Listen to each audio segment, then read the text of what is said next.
productivity.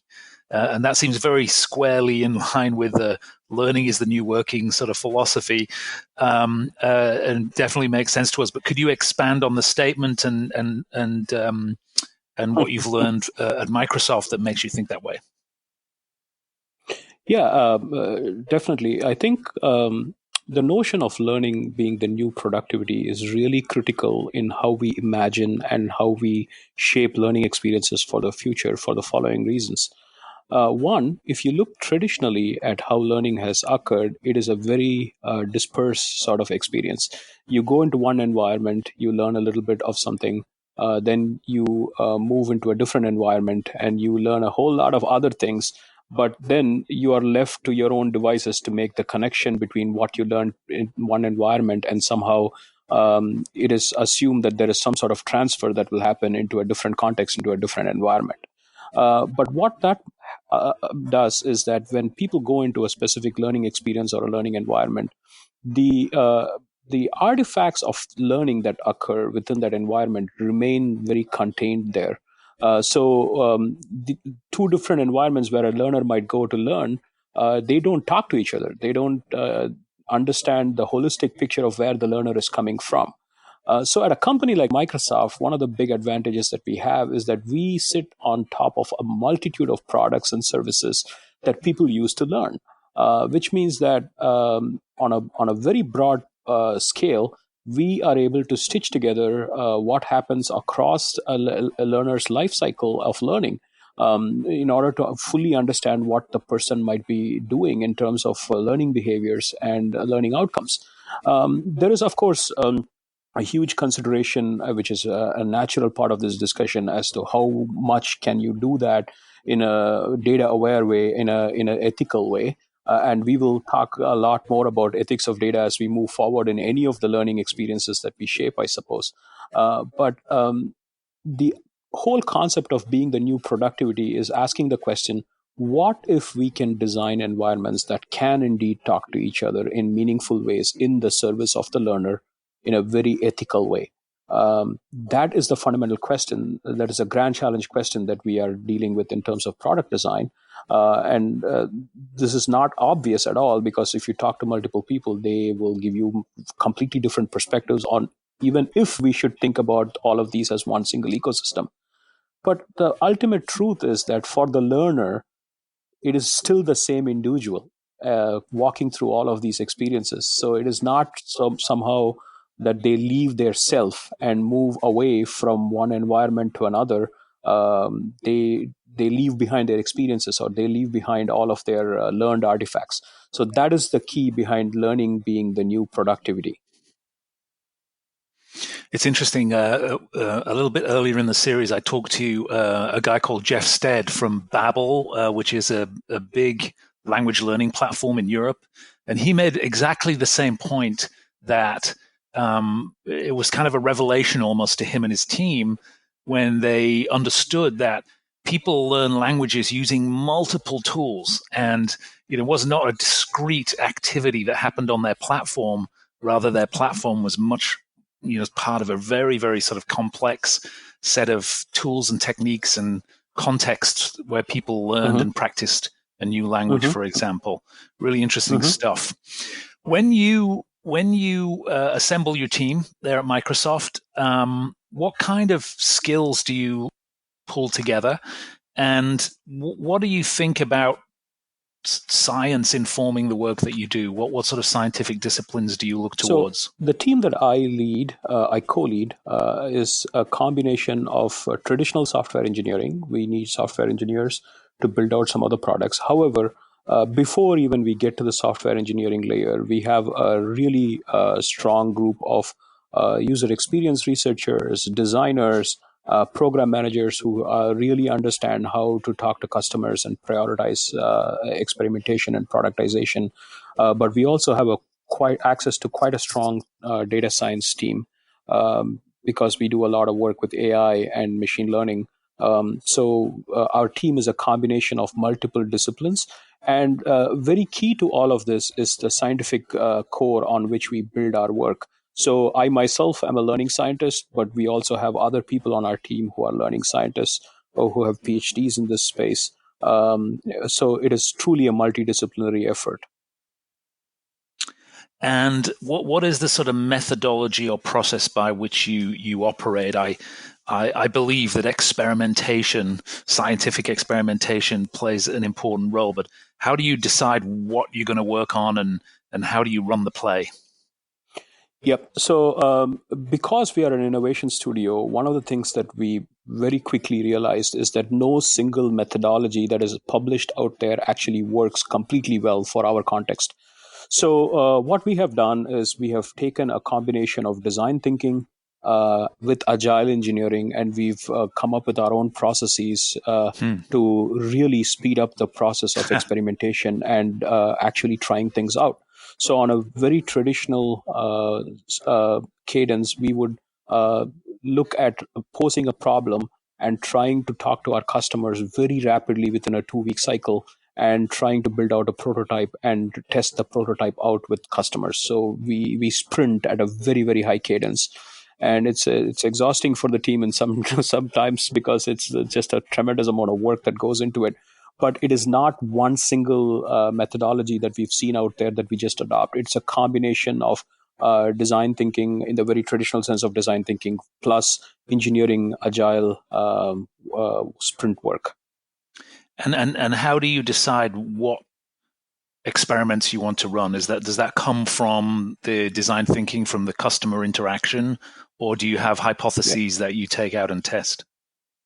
Yeah, so there's three different ways in which we come up with ideas for what we want to run experiments on, and we prioritize that on a bunch of vectors. For example, is it a business important problem? And if we were to solve this problem, how many people would be impacted? Is this a global scale thing that we can really bring into products and services? So we have a bunch of internal factors that we look at when we decide on whether we want to work on a specific problem or not. In terms of sourcing those problems, we have a few ways. We have three different ways. One is our own team, through our research, we maintain a book of hypotheses that we want to go try out. And we have ratings for each of these hypotheses as to low, medium, high. And we tend to pick these hypotheses as often as we can in our sprint cycles. The second way in which we do that is that we go and ask key leaders in the company. For example, within my own group, we go to our corporate vice president, who is very intimately involved with the work, and we ask the leadership team for our group as to whether there are some really important business critical problems that we can deal with in terms of learning and innovation. The third is we go to the whole organization through a series of events to solicit, to crowdsource ideas from people who may be struggling with certain pain points. So we then bring all of these together and put them all on the same matrix of priority in terms of like business needs, in terms of people impacted, in terms of potential for true innovation, potential for productization, and so on. And then we rank order all of them, and we have an internal algorithm that will essentially work on that and will tell us what prioritization might be feasible. Then we take it back to the leadership team, we take it back to stakeholders, and we discuss those priorities, and that's how our priorities get set. Got it. Really interesting. I know that obviously being an innovation lab, a lot of the work you do, I'm sure, is not for public consumption. But I wonder if you can share what you can in terms of hypotheses or examples of experiments that you're running, or perhaps examples of experiments that you see being run elsewhere, not necessarily in your own lab, that have your attention. Yeah, certainly. I can tell you that all of the lab's work is grounded on a very fundamental hypothesis that really well thought out, user-centered, learner-centered technologies can indeed provide great opportunities for people and can indeed empower people to achieve more, which is Microsoft's corporate mission. We also are always looking for ways to experiment with methods that help people gain better economic opportunities, which is very familiar to people from LinkedIn's mission. We work quite closely with that team. So our whole work is on this fundamental hypothesis that cool, new, innovative technologies that are user-centered can indeed transform and empower people's lives. to achieve more. So that is something that we start off with, and that underlies all of the experiments that we're working on. The range of experiments that we conduct run everywhere from churn reduction in systems all the way out to just-in-time information retrieval for various job aids and tasks and so on. So to give you an example, bots are the big rage right now. There is a lot of people working on bots out there, conversational agents and so on. So our team constantly looks at whether there is interesting work happening either inside the company or outside that can help design better learning support systems that are autonomous, such as bots, inside learning experiences. So this is one big thing that has been a running theme for us for a while. We think a lot about bots. And as you can tell from Microsoft's recent push into artificial intelligence, if you go on the Azure Cognitive Services website, you will find a number of tools that help you build bots quite rapidly, such as the question and answer maker and so on, right? So how do you auto-train these bots? These are all some of the work that we are doing in the area of bots. We also believe that there is a whole big area of work, fundamental advances that we need to do in terms of just full characterization of learners. What do you know about them, and what can you infer about a learner based on data that is ethically available to you? So those are some of the broad themes that we work with. Underlying all of that is, of course, the notion of empowerment and economic opportunity. One thing I read an article about you from the Center of Research into Cyber Learning. I found this on my kind of research, and you said something that I thought was really quite profound. You said that there's in the learning domain, we often take like existing technologies and then figure out how to apply them to the learning process. But I think you were implying that that the real opportunity is to look at the learning process and to evolve technologies that support it sort of from that rather than the other way around. Is that still your sort of fundamental approach? Yeah, it is. If you really look at learning traditionally, almost all of the technology advances that have come in learning were invented elsewhere, right? And then the learning space is able to co-opt it. That is starting to change quite a bit over the last decade, with lots of great companies doing highly innovative work. You see that all over the place. I mean, you mentioned Babbel. In terms of language learning, they do great work. But in general, if you look at traditional university learning and teaching, which is where a significant number of people tend to go, even now when they think of higher education, for example, there is a lot of very traditional thinking that happens there. For example, people would look at a certain tool that came out in a different market, and they would try to adopt it. One classic example is this notion of games, right?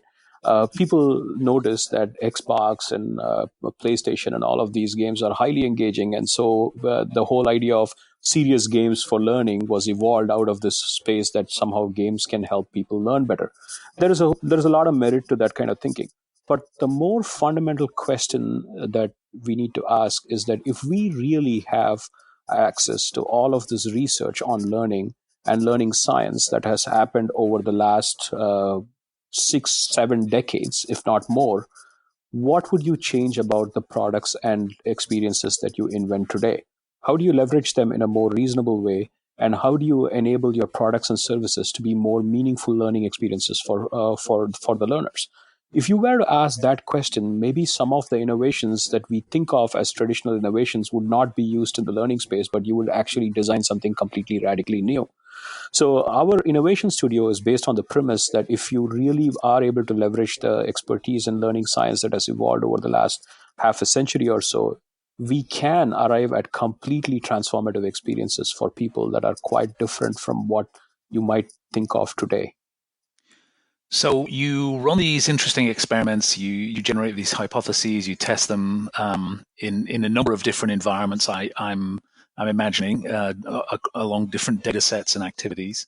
And what happens to the insights and ideas that you kind of generate out of these experiments? So some of the insights that we generate are fairly straightforward product-related insights, where we say, hey, this product we tried out or this methodology we tried out, it simply did not pan out, or it worked very differently from what was advertised, and we give that feedback back